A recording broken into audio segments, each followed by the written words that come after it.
যে এত পুলিশ দেখলাম, আমাকে ধরলি তো মারি গেল না স্যার। আর যেরকম করে পারেন আমাকে একটু বাইর করে দেন না। মারে ফেলায় আসলি তো, খুব মন খারাপ লাগতেছে স্যার। মাকে ফেলে এসেছো? কোথায়? হাসপাতালে ফেলায় আইছি স্যার। হাসপাতালে? কোন হাসপাতালে? ঢাকা মেডিকেলে। এই যে কিডনি আছে না, তো দুটো কিডনি মার নষ্ট হয়ে গেছে। ডাক্তার বলেছে যে আমাকে কিডনি কোনো কাজে লাগবে না। এই কথা তুমি আমাকে আগে বলোনি কেন? কোন ওয়ার্ডে? আর ওয়ার্ডে না, ওই যে বারান্দার উদিন স্যার টাকা পয়সা নেই, সামান্য জমি জমা ছিল স্যার। তা ওই আমি বিদেশ যাবো সেই জন্যই স্যার ওই জমি বেঁচে দিছি। তো ওরা কিরম করে লেয়ে নিছে আমরা তো বুঝিনি।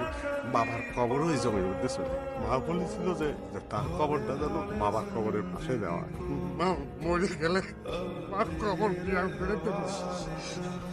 করে দেবো স্যার, মার কবরটা স্যার করে দেবো স্যার, একটু বাড়ি করে দেবো স্যার।